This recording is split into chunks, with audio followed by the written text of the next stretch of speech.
seen this poppycock, sir? Yes, I have. It's downright insubordination. That's maybe why the men seem to like it. The men also like the ladies of the popperingy fancies. Neither are exactly conducive to winning the war. Really? Hello everyone, I'm Johnny, and today we're taking a look at The Wipers' Times. This is one of those great side story war movies that offers a window into an overlooked aspect of warfare, which in this case is the importance of humor and literature to men on the front lines. The Wipers' Times is based on a true story surrounding a trench magazine by the same name. The magazine was created by British soldiers fighting in the Ypres salient during World War I, more specifically the 12th Battalion Sherwood Foresters, stationed on the front line. The magazine would come to be highly appreciated by thousands on the front lines, though circulation of the magazine was at times difficult. The first circulation was just 100 copies and printed on a printing press found abandoned near the front lines.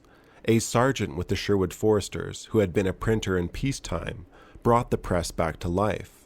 A countless number of men, most of whom went unrecorded, contributed to the satirical magazine, from crude jokes to somber poetry. The chief editor was Captain Frederick John Roberts. The sub-editor was Lieutenant Jack Pearson. Roberts is played by Ben Chaplin, and Pearson by Julian Rhine-Tutt. The magazine could be vulgar, at least by World War I standards, and it did make a mockery of the general staff. Not every officer agreed with the paper, but it was generally well appreciated. Michael Palin wonderfully plays a supportive general who defends the paper in such a way as to historically highlight its value. The battlefield is not a place for humor. Humor, my dear Howfield, is what separates civilization from incivility. Us from the Boche. The majority of British soldiers who served in World War I did so from the time they got to France until the end of the war. For many, this could be 2 to 3 years, or longer. The British had a rotational system, several days at the front line trenches, then reserve trenches, followed by hopefully some rest, then repeat. There was little entertainment in the trenches. Men might share in song. Sometimes there was a gramophone in a dugout. What was common was pencil and paper. Poetry was popular during the war, so was writing and reading letters. This was an important form of therapy for the men in the trenches.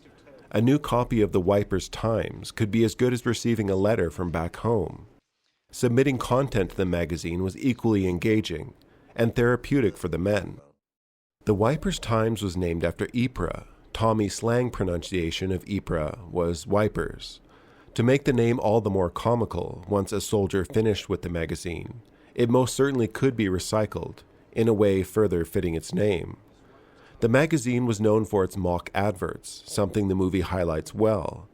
Themes in the magazine often colorfully covered what was on a young man's mind on the front lines, be it rats, sex, shelling, or drink. The magazine used an expansive level of slang, making it difficult to read for outsiders. But the movie will help you along with visual cues. The movie features many cutaways to bring to life some of the magazine's articles and adverts. Overall, the movie is quite good. It's not an overachieving movie. You won't get much action or romance. The story is simple and focused. There is only a fleeting antagonist. The movie does not create any drama outside of what these men were trying to do, which was to create a magazine to relieve stress. Dialogue in the film will remain consistently satirical, almost to a fault, but I believe the movie is overall a success in its focus on the historical magazine itself, and even more importantly, the atmosphere that created it.